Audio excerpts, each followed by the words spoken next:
Boa noite. Nesse momento, nós vamos continuar nossos estudos sobre a seita Testemunhas de Jeová. Então, nesse estudo agora, eu vou focalizar novamente outros textos que são distorcidos pelas Testemunhas de Jeová. Por exemplo, se nós aceitarmos a ideia das Testemunhas de Jeová de que Jesus é um Deus, então nós teríamos dois deuses, um Deus maior e um Deus menor. Isso é politeísmo. Se eles dizem ser monoteístas, creem num único Deus, quando eles diminuem a pessoa de Jesus para ir contra a doutrina da Trindade, aí sim eles incorrem num outro erro ainda mais absurdo do que o erro de aceitar a doutrina da Trindade, ou seja, a pluralidade em Deus. Porque apesar de haver um único Deus, Deus é uno e triuno ao mesmo tempo. Assim é crido na cristandade pelos credos ortodoxos. Agora, quanto às seitas que não aceitam a doutrina da Trindade, como os Testemunhas de Jeová e os unicistas e outros, eles vêm indo contra a corrente, vêm indo nadando contra a corrente já desde há muito tempo. Então, nós que cremos que a maneira deles interpretar as escrituras sagradas é errônea, procuramos através dos vídeos ou até mesmo das discussões, muitas vezes palestras, explicar o nosso ponto de vista sobre a doutrina. E aqui, como eu disse, se nós aceitarmos que Jesus é um Deus, nós aceitamos a existência de dois deuses. Contraria seriamente a doutrina da unidade absoluta de Deus, da unidade do Eterno.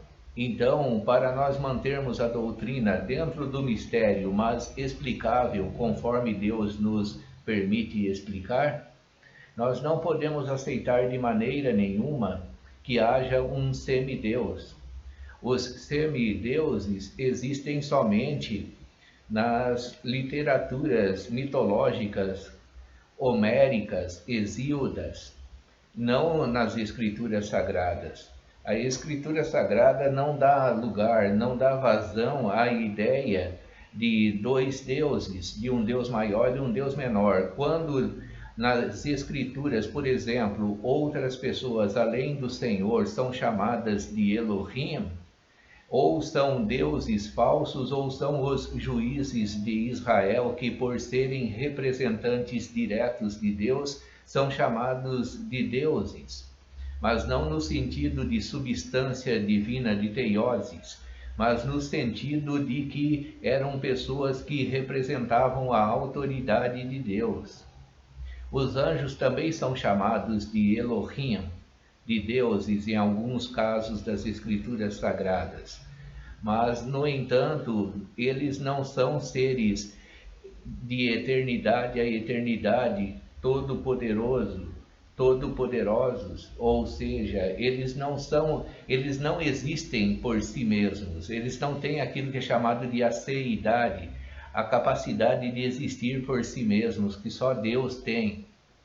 E por isso, continuando nos exames escriturísticos sobre essa seita, nós vamos mostrar mais alguns versículos ainda que foram distorcidos pelas escrituras,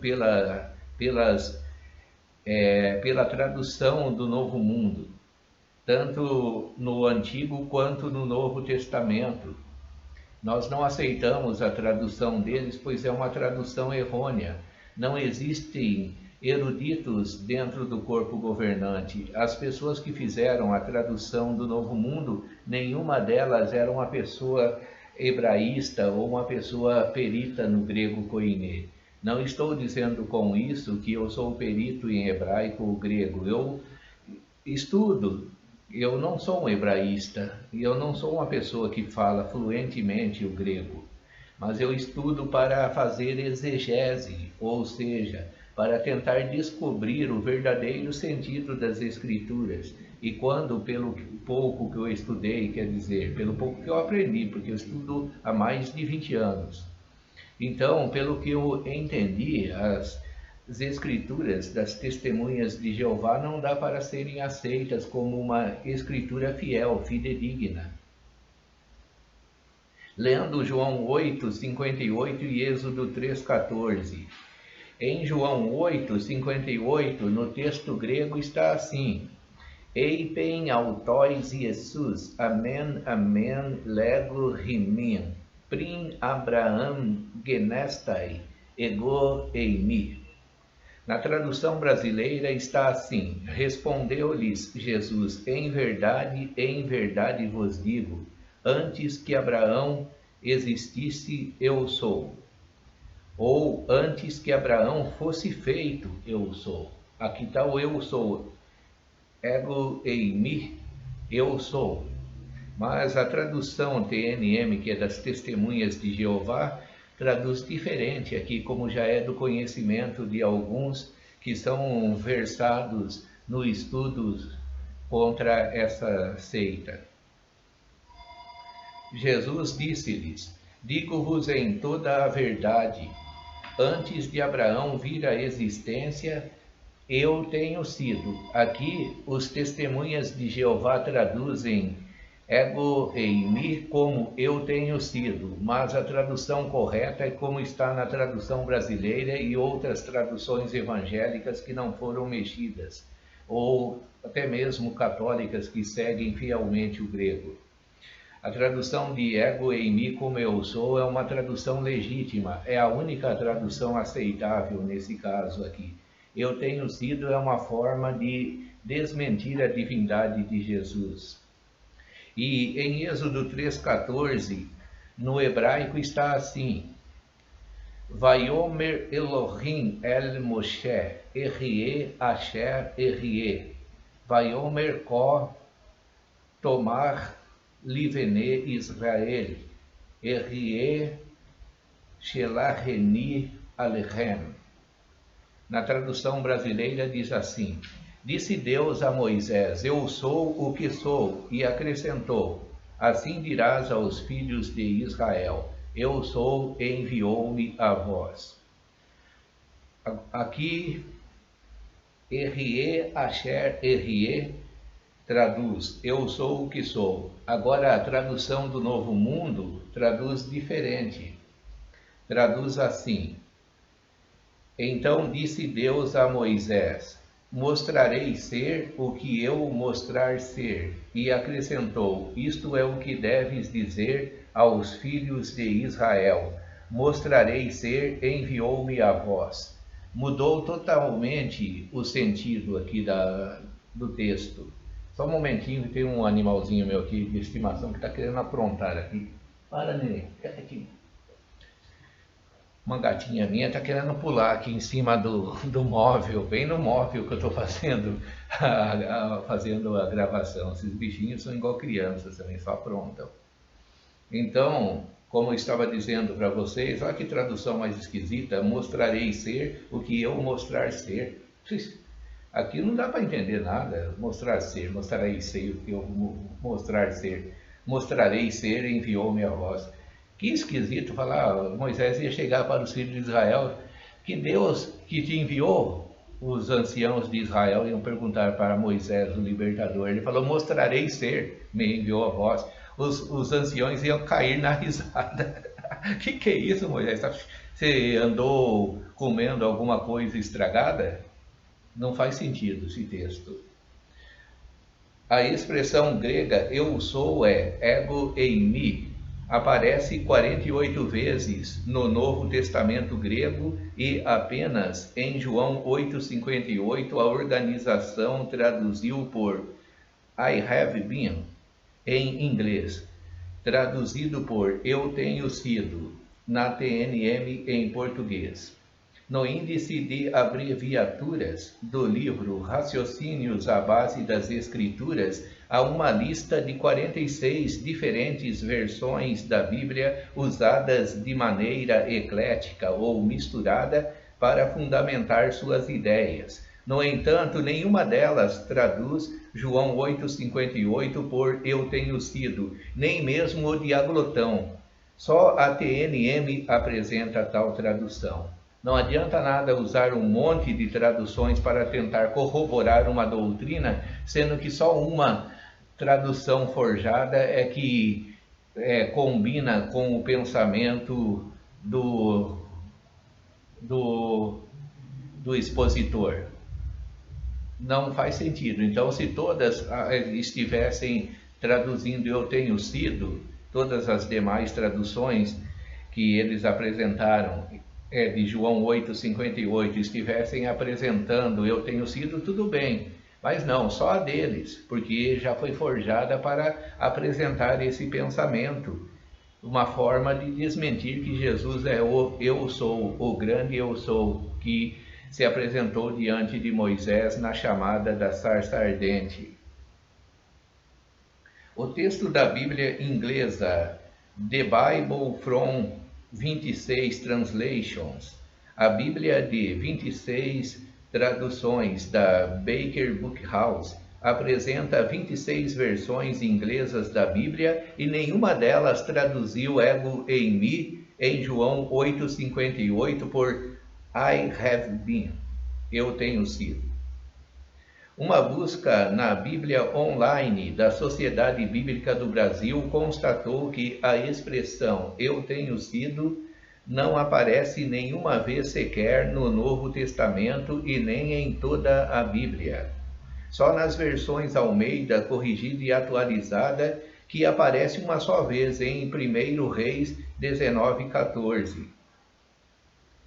Isso mostra não existir a tradução eu tenho sido para as 48 vezes que ego eimi aparece no Novo Testamento grego. Segundo o programa de computador Logos, ficou constatado que nenhuma vez ego eimi é traduzido por I have been nas 7 versões do programa. O Dr. Julius R. Mantei chamou eu tenho sido de tradução errônea na carta enviada à Sociedade Torre de Vigia. Ele enviou uma carta à Sociedade Torre de Vigia porque citou o Dr. Julius R. Mantei, pedindo para eles não citá-lo novamente e dizendo que não concorda de forma nenhuma com essa tradução eu tenho sido. A Sociedade Torre de Vigia afirma que alguns procuraram usar Êxodo 3,14 para identificar Jesus com Jeová e conclui: em todas as escrituras gregas cristãs não é possível identificar Jesus com Jeová como a mesma pessoa. Na teologia das Testemunhas de Jeová, a declaração de Jesus tinha que ver com a idade, não com a identidade. Então eles procuram de uma forma, dizendo que aqui tinha a ver com a idade, não com a identidade, desmentir a divindade de Jesus e tentam, de forma desonesta, usar eruditos para afirmar as suas crenças, dizendo que os eruditos também criam como eles, citando esses eruditos fora do contexto, uma maneira muito sutil e até mesmo desavergonhada de tentar provar uma doutrina. O propósito das escrituras gregas cristãs é negar a divindade de Cristo, além de obliterar a identificação do Pai com o Filho. Identificar os dois como a mesma pessoa, na declaração acima, precisa ser esclarecido. Aqui nós não dizemos isso, que o Pai e o Filho são a mesma pessoa. O trinitarianismo defendido por católicos e protestantes significa um só Deus em 3 pessoas. Eles vivem dizendo que nós dizemos que Jesus e o Pai são a mesma pessoa. Isso é uma forma de desmentir a nossa crença, de colocar palavras em nossas bocas que nós não dizemos. O trinitarianismo defendido por católicos e protestantes significa um só Deus em 3 pessoas, conforme a definição do credo de Atanásio. Não confundimos as pessoas e nem separamos a substância. Reconhecer o Pai e o Filho como a mesma pessoa é doutrina modalista, oriunda desde Paulo de Samósata, Práxias, Noeto e Sabélio, do século III depois de Cristo, e defendida na atualidade pelos grupos religiosos unicistas. Eles é que ensinam essa doutrina, que o Pai e o Filho é a mesma pessoa. A doutrina modalista, aquela que ensina que Deus se apresenta de três modos, como que com três máscaras. Por exemplo, o Filho, os que dizem que só Jesus é Deus e o Pai e o Espírito Santo são apenas representações que Jesus usou na história. Por exemplo, é como se Jesus tivesse duas máscaras, uma do Espírito Santo, outra do Pai, e conforme a dispensação ele coloca a máscara. Uma coisa horrível também. Então nós não cremos isso, que o Pai e o Filho são a mesma pessoa. Nunca o credo cristão ortodoxo ensinou uma barbaridade dessas. A ideia de tempo em João 8,58 recai sobre a palavra grega prin, antes, e o acentuado contraste entre os verbos gregos genestai, existisse, de ginomai, e eimi, sou, mostra que mesmo antes de Abraão existir, Jesus já existia eternamente. O significado do texto é que antes que Abraão existisse, Jesus já existia eternamente, que Jesus é antes de Abraão. Por isso que Jesus disse: Abraão viu o meu dia e se alegrou.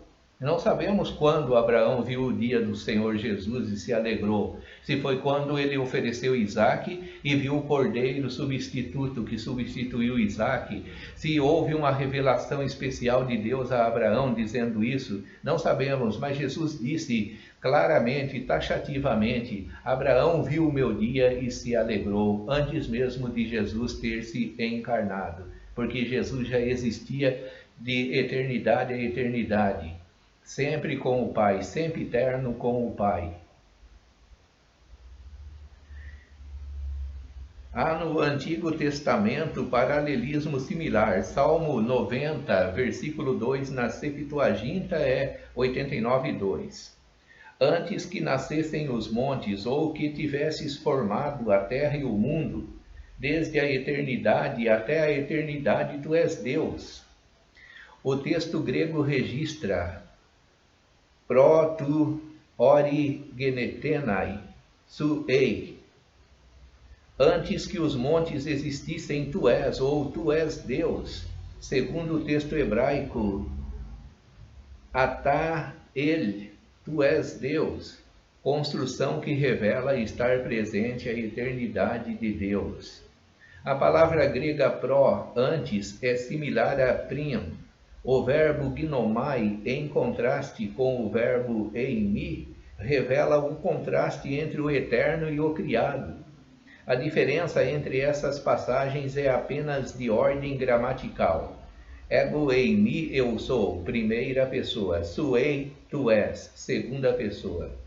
Esses detalhes gramaticais em nada afetam o contraste entre o eterno e o criado nessas passagens bíblicas. É a mesma construção gramatical e são os mesmos verbos. Eimi, verbo enfático, presente denotando ser eterno, deliberadamente oposto a pringenestai, antes existisse ou simplesmente nascido. A expressão hebraica de Êxodo 3,14, Rié Asher Rié, é traduzida por eu sou o que sou e às vezes por eu serei o que serei. Mas essa última frase não se constitui maioria. Não são a maioria que traduzem, não são a maioria das versões que traduzem eu serei o que serei. A maioria das versões traduzem como nós falamos, eu sou o que sou. Basta comparar as inúmeras versões da Bíblia. A Septuaginta traduziu ego eimi por ho-on, eu sou aquele que é, ou ainda, eu sou o ser. Ela traduziu assim a Septuaginta no dia inteiro, traduziu ego eimi ho-on, eu sou aquele que é, ou ainda, eu sou o ser. A expressão hebraica Yehie Asher Yehie, traduzida por eu sou o que sou, na maioria das versões da Bíblia é gramaticalmente correta. A tradução eu serei o que serei surgiu pela primeira vez no século II depois de Cristo, nas versões gregas de Áquila e Teodócio. Áquila se apostatou do cristianismo e foi discípulo do rabino Akiva, 100 a 130 depois de Cristo, e Teodócio era prosélito. O seu trabalho foi uma revisão da Septuaginta. Jerônimo usou a expressão ego sum qui sum, eu sou o que sou, na Vulgata Latina. O texto bilíngue hebraico-espanhol de Moisés Curtis Nelson, da Editorial Sinai Tel Aviv, usa a expressão eu sou o que sou. A edição francesa, traduzida e apresentada por André Chourac, traduziu por Je suis qui je suis, eu sou o que sou. A Bíblia do Rabinato francês por Je suis l'invariable, eu sou o ser imutável. A Bíblia hebraica da Sefer, em português, traduziu por serei o que serei. Apenas duas versões na lista da The Bible from 26 Translations usam o verbo no futuro. Tornar-me-ei o que eu quiser. E James Moffat, eu serei o que eu serei. Existe, portanto, a tradução eu sou e eu serei para Yehie, mas a tradução mais literal é eu sou quem eu sou. Na nota de rodapé, em Êxodo 3,14, na tradução do Novo Mundo das Escrituras Hebraicas com referências, a Sociedade Torre de Vigia afirma ser a expressão Yehie Asher Yehie, o nome que Deus deu a si mesmo, e ainda reconhece que a sua tradução para o grego é ego eimi hoon. A discussão fundamental aqui não é tanto a questão do tempo presente ou futuro, eu sou o que sou e eu serei o que serei. A discussão fundamental aqui não é tanto a questão do tempo presente ou futuro, eu sou o que sou e eu serei o que serei, não é essa a questão. Não apresentam problemas teológicos a essência do texto. Não apresentam problemas teológicos. A essência do texto é o ser, que o corpo governante praticamente ignorou em sua versão ao usar a expressão mostrarei ser o que eu mostrar ser. O texto hebraico do Novo Testamento, tanto a edição das Sociedades Bíblicas Unidas como da Sociedade Bíblica de Israel, traduzem João 8,58 pela expressão hebraica Anihu, eu sou, literalmente, eu sou ele, usado para Deus no Antigo Testamento. Deuteronômio 32, 39, Isaías 41, 4, 43, 10, 46, 4, 52, 6 e a Septuaginta traduziu por ego eimi. Nas duas edições da Interlinear do Reino, 1969 e 1985, as palavras que aparecem entre as linhas são eu sou, em inglês I am, colocadas abaixo da expressão ego eimi. Mas na margem, como se trata do texto da própria tradução do Novo Mundo, permanece eu tenho sido. O mesmo se diz do diaglotão. A diferença é na margem a tradução. A diferença é na margem a tradução é eu sou ele. Então, na margem eles colocam alguma coisa para mudar o texto quando o texto não dá para ser mudado. Com isso, consciente ou não, a organização está reconhecendo que João 8,58 nas escrituras gregas cristãs não está de acordo com o texto grego. Seus argumentos são desfeitos por si mesmos. Quando eles começam a mudar, por exemplo, no texto bíblico deles aparece eu sou e eles colocam na margem eu tenho sido, eles estão sem querer concordando que as escrituras estão corretas. Daí eles apresentam essa variante, eu tenho sido. Mas o que prevalece é o texto das escrituras, o texto grego que diz eu sou, não eu tenho sido. Diante do exposto, fica evidente que o objetivo dessa tradução aqui é dissociar Jesus do eu sou de Êxodo 3,14, assim para fazer com que as escrituras estejam de acordo com sua doutrina. Eles mudaram o texto de ambos os versículos em sua Bíblia. E tem outros versículos também aqui. Apekritesan auto roi iudaio, peri kalu ergo u litazomen se alá peri blasfemias, kai roti su anthropos on poieise auton teon. Que os próprios judeus reconheceram que Jesus não falava que ele era um Deus, que ele era um anjo que assumiu um estado elevado no momento da encarnação ou do batismo, nada disso. Vamos ver na tradução brasileira. Responderam-lhe os judeus: nós não te vamos apedrejar por uma boa obra, mas por blasfêmia, e porque sendo tu homem te fazes Deus. Eles reconheceram que quando Jesus falou, antes que Abraão existisse eu sou, quando Jesus falou isso, se ele tivesse falado assim, antes que Abraão existisse eu tenho sido, não haveria razão de os judeus pegarem em pedras para o lapidarem ou apedrejarem. Não haveria razão, eu tenho sido. Já que o propósito da tradução do Novo Mundo é enfatizar idade e não eternidade, e não pré-existência, os judeus iam dar bola para Jesus, né? Mas o que eles fizeram? Imediatamente pegaram em pedras e tentaram apedrejar Jesus, porque reconheceram que Jesus, apesar de fazer muitas boas obras, estava blasfemando. Nenhum homem podia dizer que ele é Deus, se fazer de Deus. Então, quando Jesus disse eu sou, Jesus estava afirmando a sua divindade de acordo com o que os judeus entenderam e de acordo com o que as escrituras apresentam claramente. Agora, na tradução da TNM, os judeus responderam-lhe: nós te apedrejamos não por uma obra excelente, mas por blasfêmia. Sim, porque tu, embora sejas homem, te fazes um Deus.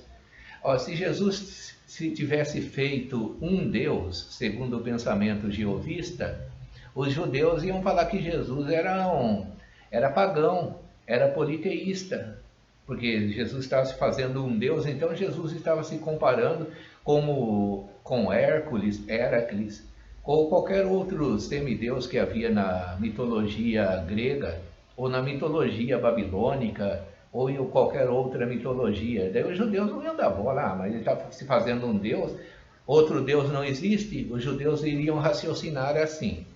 Bom, outro Deus não existe, nós só cremos no eterno, só ele existe, ou os outros ou são deuses imaginados pelos homens, ou são seres subordinados a Deus, ou seja, os anjos.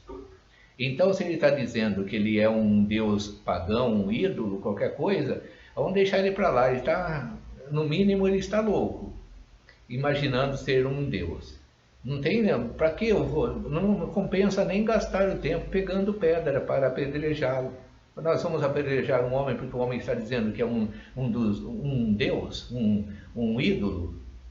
Isso não faz sentido. Mas eles pegaram em pedras para apedrejarem Jesus porque reconheceram a blasfêmia. Jesus estava afirmando sim a divindade dele. Viu, TJ? Se você estiver ouvindo aí, TJ, estava afirmando a divindade dele mesmo. Voltando vamos fazer um parênteses aqui para a gente poder ficar um pouquinho mais descontraídos, né? Você sabia como dizem que, uma piadinha, né? Dizem, estou falando que dizem, mas não sei, é uma piadinha, uma anedota, que quando os missionários das Testemunhas de Jeová chegaram na China, os chineses não conseguiam dizer claramente o que eles eram, né? Daí eles inventaram uma onomatopeia, acho que é isso mesmo, que é uma onomatopeia que eles inventaram para dizer o que os testemunhas de Jeová eram. Eles falaram os ding-dong.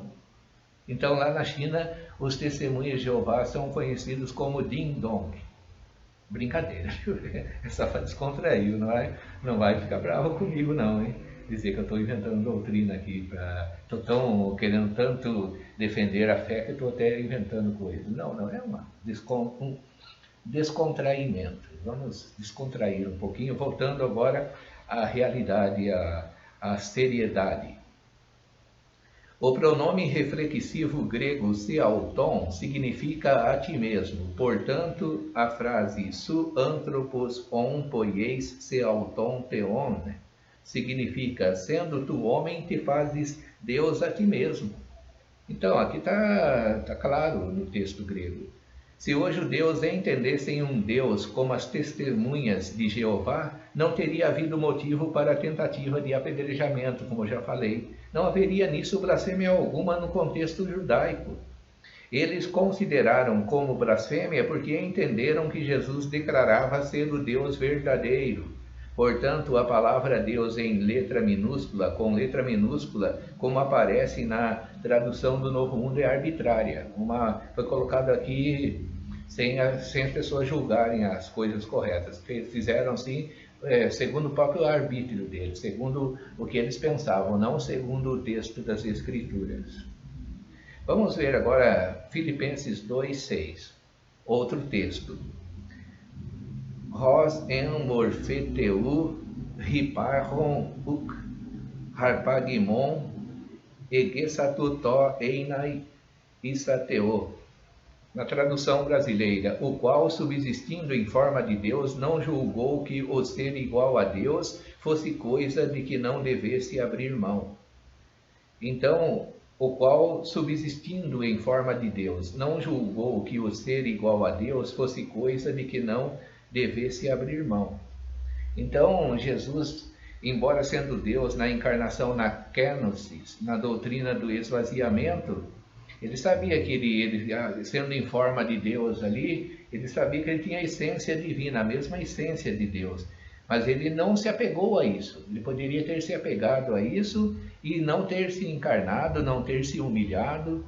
Mas não, ele rebaixou, ele condescendeu para poder morrer a morte de cruz, a morte mais vergonhosa que existia na antiguidade, naquela época greco-romana. Naquelas épocas passadas, aliás, desde o Antigo Testamento, quem era pendurado no madeiro era considerado maldito de Deus. Então, ser pendurado era uma coisa muito triste, uma morte de uma pessoa pendurada no madeiro era uma das ignomínias das ignomínias para um judeu, para um cidadão romano, para quem quer que fosse. Por isso que Paulo não foi crucificado, porque ele era cidadão romano, ele foi decapitado. Ele não foi tão humilhado na sua morte. Se ele tivesse sido crucificado, eles teriam passado por cima da cidadania romana de Paulo, o que era contra a lei.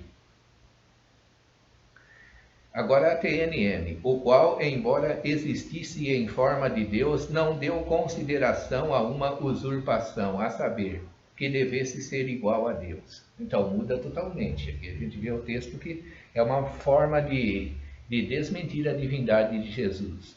A palavra grega morfê, forma, manifestação visível. O significado de o morfê, é forma, manifestação visível. Esse é o significado. Não se trata de mera aparência ou figura interior, mas o caráter essencial. Jesus tinha o caráter essencial de Deus. O termo harpagmos, roubo, só aparece aqui e nenhuma vez mais em todo o Novo Testamento grego. Então é um rapax legomenon, essa palavra harpagmos. Aparece uma única vez no Novo Testamento grego. É uma palavra rara, até mesmo no grego clássico, e não aparece na Septuaginta. O vocábulo regesator, do verbo regeomai, conduzir, crer, opinar, considerar como. Esse é o significado. Agora, o é advérbio de negação? Não. A parte final do versículo é to einai issa teo, o ser igual a Deus. Issa é plural de issos, igual. Igual, exatamente igual. Igual em número, tamanho e qualidade. Assim, ele era isso. Jesus é isso. Ele é igual em número, tamanho e qualidade a Deus. Ele não é um Deus maior nem um deusinho menor. Ele é Deus.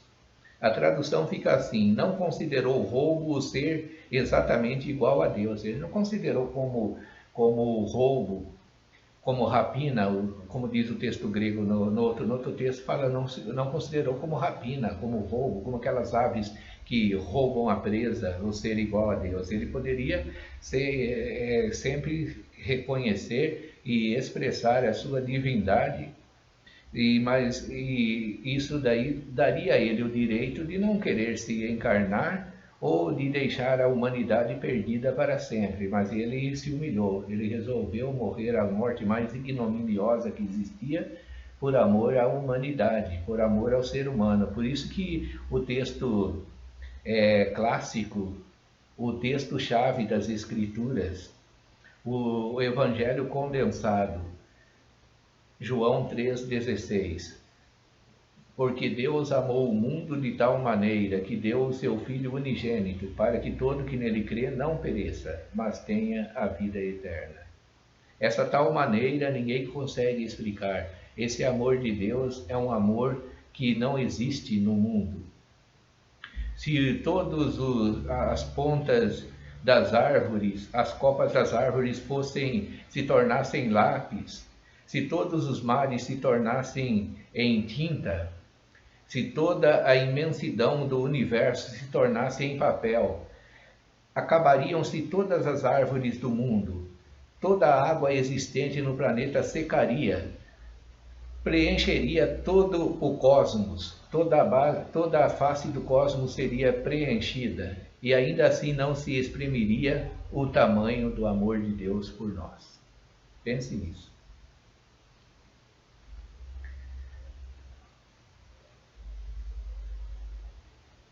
O texto está dizendo que, embora sendo Jesus Deus, não usou as prerrogativas da divindade durante seu ministério terreno, e mesmo que fizesse uso delas, não consideraria isso uma usurpação. A Sociedade Torre de Vigia, no entanto, mudou o sentido da mensagem. A construção aqui, como se lê na TNM, afirma que Jesus considerava a usurpação vindicar para si essas prerrogativas da divindade. Eles queriam dizer que Jesus, que se Jesus mesmo, ele por si, ele sabia que se ele quisesse ser Deus, ele estava querendo roubar a prerrogativa da divindade. Por isso que eles traduzem, eles acham que Jesus tinha o mesmo pensamento que os testemunhas de Jeová, de que Jesus era um Deus, não o Deus verdadeiro, mas um Deus tinha poder, mas não era todo poderoso. Imagine, né? Imagine se Jesus sempre afirmou taxativamente: o Filho do Homem tem poder na terra para perdoar os pecados. Ele mesmo, tendo se tornado um ser humano, ainda tinha o poder divino em si. Não tinha perdido a sua divindade. Podia perdoar pecados. Por isso que os fariseus falaram: e esse homem aí que ele pensa que ele é um simples homem, como que ele pode perdoar pecados? Daí Jesus chegou para os contendores, né, e falou para ele: qual é mais fácil dizer? Perdoados estão os teus pecados, ou levanta-te e anda? Para que saibais que o Filho do Homem tem poder na terra para perdoar os pecados, disse ao paralítico: levanta-te e anda. O paralítico andou. Jesus não falou: em nome do Deus de Israel, cujo poder está sobre mim nesse momento para fazer você andar, levante-te e anda. Não, ele falou: para que saibais que o Filho do Homem, mesmo um ser humano aqui, que é Deus encarnado, embora seja teantrópico, seja Deus e homem ao mesmo tempo, para que vocês fiquem sabendo que tem poder na terra para perdoar pecados, ele vai curar esse paralítico aqui. Só o poder de Deus pode curar esse paralítico, e eu estou curando esse paralítico. Levanta-te e anda. E o paralítico saiu andando. Pensam, né? Então, hoje nós vamos ficar somente até aqui, que eu creio que já falei o bastante para nós, né? E tem muitos outros versículos, né? Aqui tem esse Colossenses 2:9, rote em autor, catissekei, pantopleromates teótetos somáticos, pois nele habita corporalmente toda a plenitude da divindade. Toda a plenitude da divindade, o estado completo da divindade habita no corpo de Jesus, quando Jesus se encarnou. Porque é nele que mora corporalmente toda a plenitude da qualidade divina. Os TJ já colocam aqui toda a plenitude da qualidade divina, não da divindade, já para diminuir Jesus. A palavra divindade ou deidade no texto grego é theótetos, forma flexionada de theotes. É o substantivo abstrato derivado de theos. Só aparece uma vez no Novo Testamento grego e não consta na Septuaginta. Isso aqui também é outro rapax legomenon.